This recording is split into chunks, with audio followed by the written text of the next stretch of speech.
What is liberation? Let's understand what is liberation.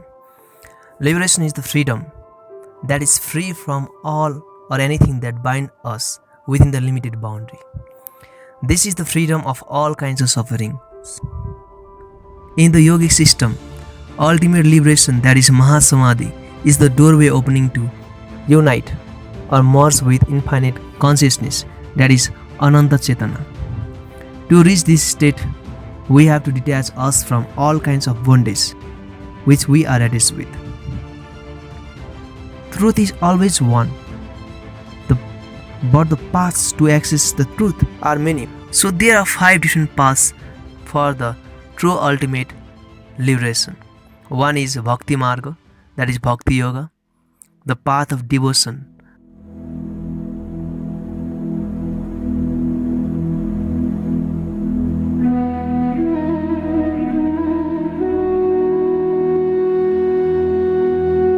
Love, compassion, and sacrifice for all beings, humans or animals.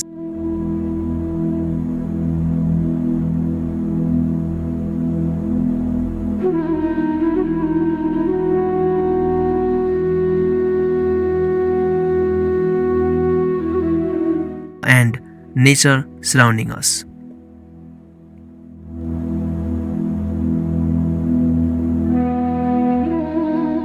Second is Gyana Marga, Gyana Yoga, the path of knowledge.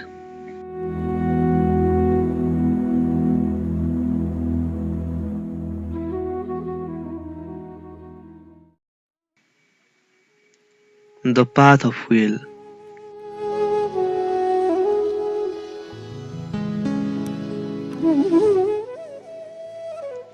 The path of intelligence.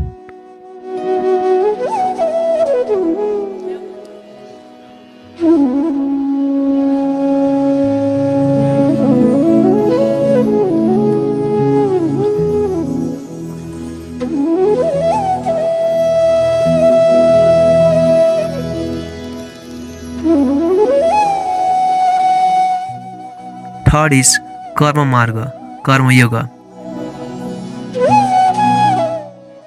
the path of selfless action.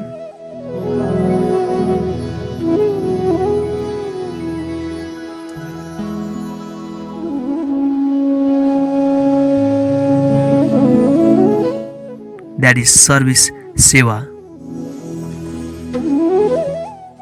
Fourth one is Raja or Kriya Marga,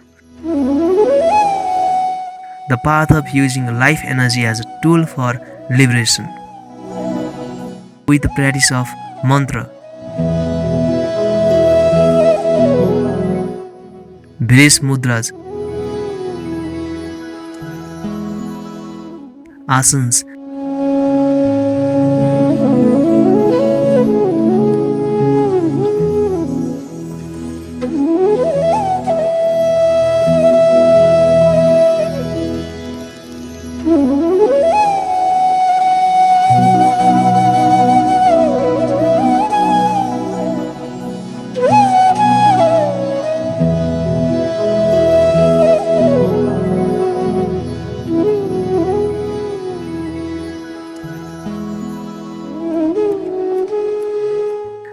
dharana,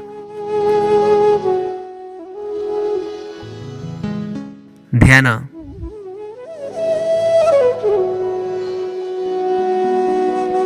so many sub yoga practices.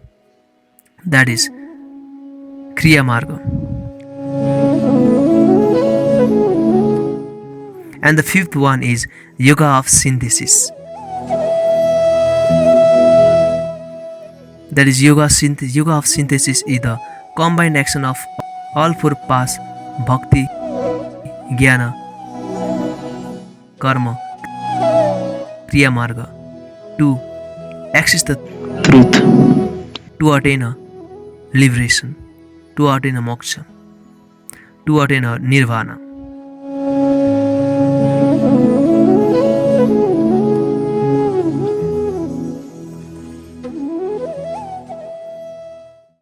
Today I am not going for the deep down into all these paths, but I am just explaining the the path of action, karma Marga, that is Karma Yoga.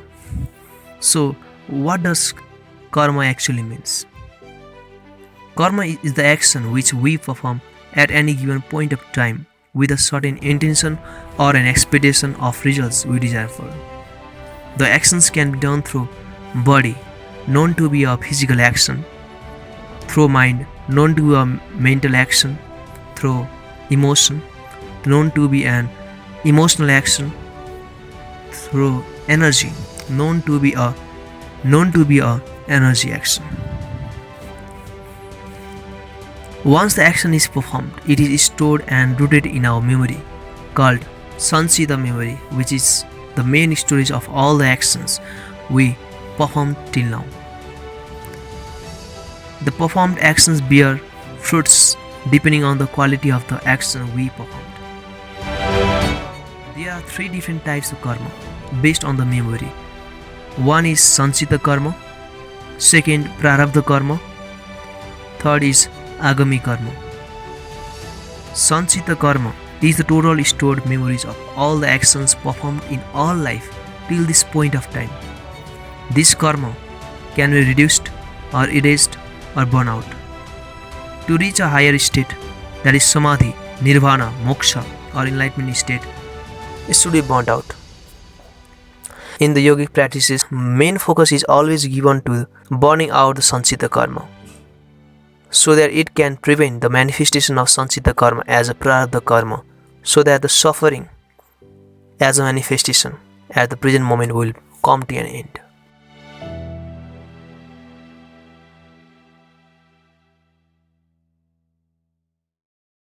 Now, what is Prarabdha karma? Prarabdha karma are the portion of Sanchita karma which are already launched or downloaded and are happening or playing right now at this point of time, experiencing through the present body in this lifetime. This karma is also known as instantaneous karma, as it is happening at this moment, at this present moment, continuously. It is just a consequence of the past we performed. This Prarabdha karma can't be controlled in its natural state until a big force changes its direction. So controlling the Prarabdha karma is very difficult or impractical. We can say it is almost impossible.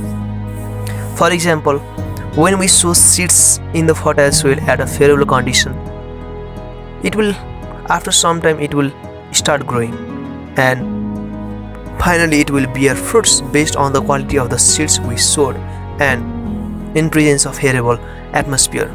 This is the natural phenomenon, and this result is analogous to the Prarabdha karma. Similarly, when we finish our exam, after some time, we will get result based on the quality of the answer we had written. We may fail or just pass, or may get higher marks. Here the marks we obtain is the Prarabdha karma. Likewise, when combustible things fire on, it will burn out, and this burning can't be controlled in its natural state.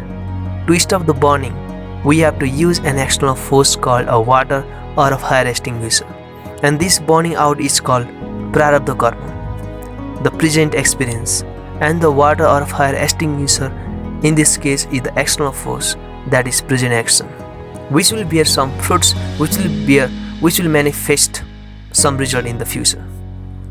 In small fires, it may be very easy to stop a fire, but in case of large fires, it will be very difficult to stop. And if it gets stopped, further loss is controlled, but there is always a possibility of huge loss. From this, we can clearly see that controlling the Prarabdha karma is just a corrective method, not a preventive method. So to prevent the Prarabdha karma, we have to work on the cause, not on the effect. Working on the cause means working on the third karma called Agami or Kriya karma. So what is Agami karma? Agami karma is the future karma, that is future action which is going to happen in the coming future based on the action we perform at the present moment.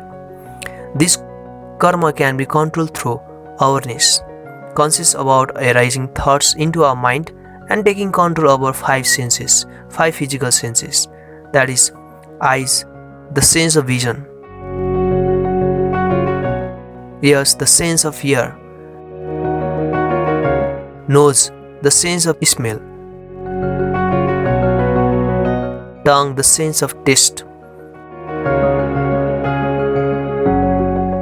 skin the sense of touch.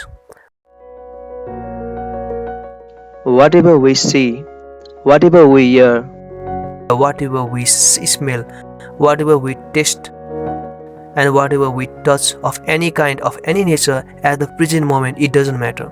Obviously, it will project into our mind in the form of thought at third eye point, that is, at the point between two eyebrows in the upcoming future, based on how intensely we have done the action.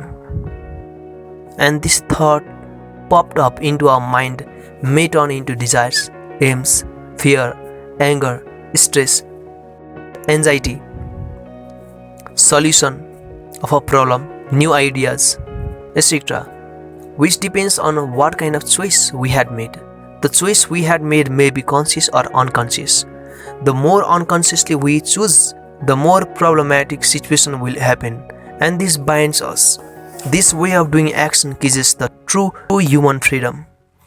so by controlling the agami karma, We can easily reduce the sanchita karma, which ultimately prevents the manifestation of sanchita karma as a prarabdha karma. This agami karma is further divided into arabdha karma and anarabdha karma. Arabdha karma is one type of agami karma which is going to happen very soon. Anarabdha karma is another agami karma which is going to happen later on in the future, not very soon, as it hasn't sprouted yet. To control agami karma precisely, we have to clearly understand the three different ways we can do karmas. They are karma, vikarma, akarma. Karma, as I already said, karma is the action we perform, which we perform at any given point of time with a certain intention or an expectation of the results we desire for. If the intention of the action we perform is then good. it is called good karma or sadkarma. The result will be good and pleasant experience. It will be very good for the survival. For the survival process, it will create pleasant and comfortable living. But the good karma also binds us within the limited boundary, because there is pleasant experience which may allow us to repeat it again and again and may create attachment. Doing in this way karma is one's choice, but we can't be liberated from doing this way of karma, because it engages sanchita karma, from which the prarabdha karma continuously starts to manifest at present moment, which is always the resistance for the liberation.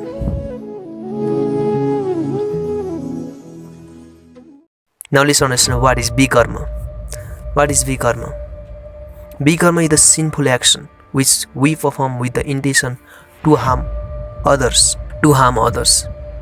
Other means friends, family, society, country, or any creatures living on the earth. This is also known as bad karma, pap, kukarma. Also belongs to both rajasic and tamasic karma. Rajasic karma is the one which is done out of one's excitement or ahankara, that is ego. Tamasic karma results in the destruction of others and self at the end. This vikarma increases attachment to the lower thing, such as violence, murder, anger, giving torture to others, etc. Kukarma strongly binds us, and this is the biggest resistance for one's liberation, that is moksha, as it continuously increases sanchita karma to a large extent, which later on manifests through prarabdha karma at present moment. As you know, the vikarma is the bad action, very sinful action, and the result we obtain will also be a unpleasant result. It will create very unpleasant experience in the future. We must suffer by doing such karma because of our past action. So we should always do akarma, that is third karma, akarma, which is the selfless action, the karma reducing and breaking action. This akarma is the shortest way to liberate. Akarma doesn't mean no action. Do not misunderstand akarma. It is also an action, especially a selfless action, with zero attachment. It belongs to Sattvic karma, Niyat karma. This means doing action as per dharma, that is action in tune with nature. That is not generating any raga, not generating any hatred to any creatures, not generating any jealousy of others, not generating any attachment to any things, but doing with equanimous state or balanced state. That is taking the side of doing the action, taking the side of no one. This way of doing action, that is the akarma, is a completely a true liberal path. This is the one way of burning out the karma through consciousness, becoming conscious or aware about each and every happening, working on each and every thought that arises into our mind. This is truly a karma yoga or a karma marga. That is the path of action, which means doing our own duty selflessly at all the times without any attachments, which ultimately leads to moksha, the true liberation.